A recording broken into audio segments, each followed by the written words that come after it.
Yes, hello fight fans. It's another fight weekend. UFC Prates is coming up this Saturday.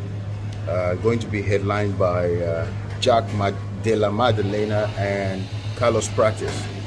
That's going to come up in Australia this weekend. It's going to be another explosive weekend of fights. I'm excited about this, and hopefully you guys are too. So there's going to be a preliminary event, a preliminary card, and then a main card. I'm not so interested in preliminary cards, but one fight in particular interests me there. The one between Jonathan Mikalev, 9-1, and Temba Gorimbo. Okay, so Temba Gorimbo is a guy that has, in my opinion, his stock value has come down very, very quickly. He did a lot of talking in the media, and it seems he couldn't back it up, this has caused him a lot of problems, especially when you look at his personal life, involving his family, how he refuses to work with his family, how he feels his family is a problem, and all that stuff. So the truth is, if you are a professional, you don't get your personal details into the public space.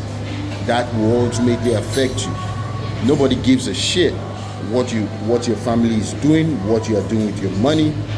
It's all about you understanding the space you are working in. So that's precisely why I think Temba Gorimbo is in the preliminary in this fight. I think the other fights like Jacob Makun, Gerard Meshov, that's going to be a very, very important fight. Gerard Meshov is someone who has had a lot of UFC experience.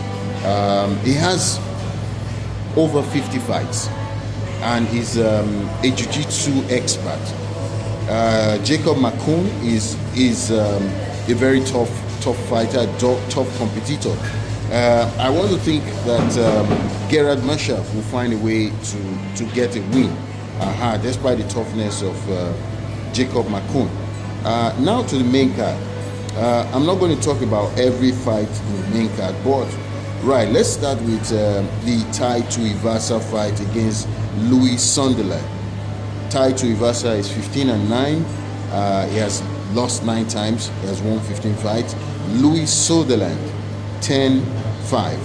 Louis is not very well known in the fighting world, and I believe because Tai Tuivasa has lost 6 fights in a row, the guy, for me, I think he should have long been caught, but he's still in the UFC, so this might be his last fight if he loses to a relatively unknown guy in Louis Sunderland. I don't know much about him, and I think it's not that elite in terms of his fighting skills. So Tai Tuivasa should take this as his last fight, I think.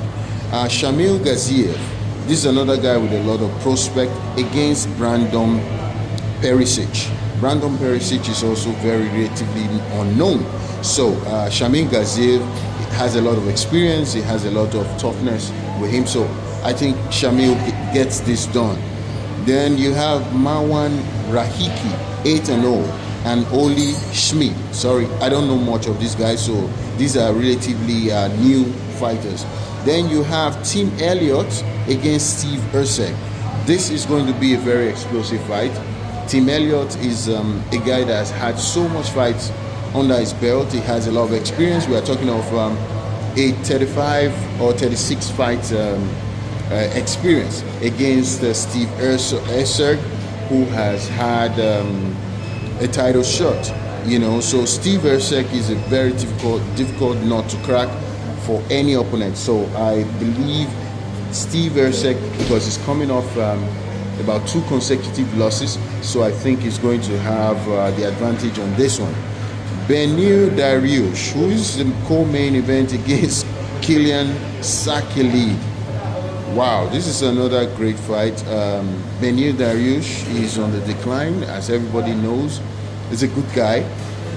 He's going up against Kylian Sakhalid. This guy is a is a terror.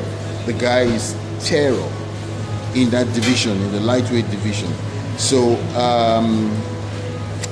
Beneil Dariush, what he has going for him is actually experience. I don't think he has the force, the power. Age is not on his side. And Kylian Sakhalid is on the way up, is rising up. And I think Sakhalid gets it done, most likely in round 1 too, because Dariush has lost his mojo. He has lost his power to take punch. His chin is gone, really. So I would say Kylian Sakhalid gets this done in round 1, most likely. Then the main event between Jack Della Maddalena and Carlos Prates. Wow, what a fight! What a fight! What a fight! Jack Della Maddalena just lost his title to what's his name? Islam Makhachev, and he lost that fight basically because he had no wrestling. He was dominated. It was humiliating, for a fighter of that caliber to have your belt and could not defend it even once. And now you're going up against a fighter of the caliber of Carlos Prates, a knockout artist, a guy that moves forward, a guy that is ready to take care of your head. And looking at both fighters, Jack Della Maddalena is a boxer. He's a boxer. He's not a striker. He's a boxer, and his movements are kind of unorthodox, and he's slower compared to a Carlos Prates, who is not a boxer but is a striker, a heavy puncher. Prates comes forward all the time. He's looking to end the fight.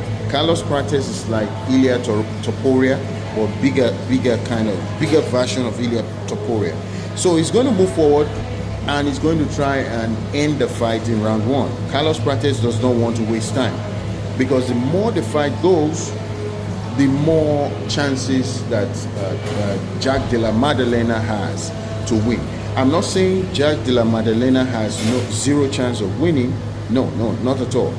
Jack can go to his wrestling if he has wrestling. He can go to his wrestling. He can get a bit unorthodox on the feet. He should not stay on a straight line, because straight lines would definitely get him knocked out. So the rule, the way Jack can win is to go with his boxing, his jabs. Don't stay on a straight line and use your wrestling. That's Jack for you. But Carlos Prates, usual way, he goes forward, he hunts for the head, and once he hits, and it's night. So I would say the fight is kind of 50-50. Why do I say that? Because it's taking place in the backyard of Jack Della Maddalena. Jack is just getting off a very terrible loss, and he's trying to get back. The Australian crowd is very solid. It's a solid crowd behind any of his fighting warriors. So I would say I give the edge to Jack Della Maddalena. I think he's going to win by any means necessary. So that's my prediction for this UFC Perth. I hope you have a good one. All right, cheers.